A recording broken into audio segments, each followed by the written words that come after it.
kwamba hata wazazi, baba na mama, muwatendee vyema watoto wenu, muwalee watoto wenu.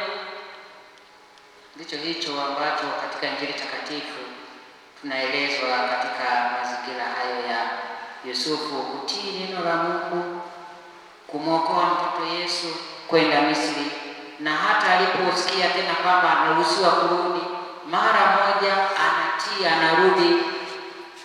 Anaona mazingira hayako vizuri, anahama kutoka sehemu moja kwenda sehemu nyingine kwa ajili ya familia yake. Baba na mama, tunao na mnao wajibu huo wa kuwalea watoto. Wakati wa maadhimisho ya ndoa takatifu, padre au shemasi au askofu au yeyote aliyeteuliwa na kanisa kuadhimisha sakramenti ya ndoa takatifu anawauliza, je, mko tayari kuwapokea na kuwalea watoto wenu kwa kadri ya sheria ya Mungu na kanisa? Nasikia sauti ya nne hapo, ndio. Na sauti ya kwanza hapo, ndio. Alafu kule Maboya tunaita watu wengine huko wanashangilia, lele sose. Na kule jirani zetu nasikia wanasema wegwa.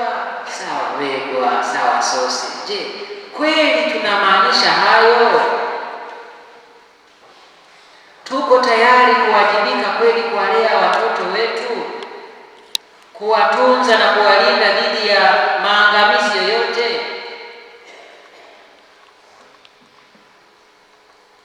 Tumesikia Yesu alikuwa anatafuta kuuawa kwa sababu alikuwa amesema kuwa ni mfalme.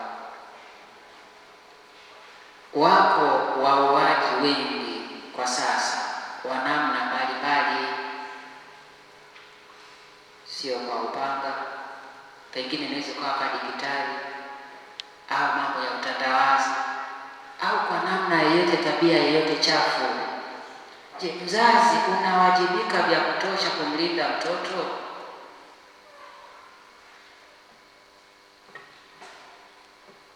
Padre aliyetupitisha katika mafundisho amezungumza kwa urefu wajibu wa wazazi kuwalea na kuwatunza watoto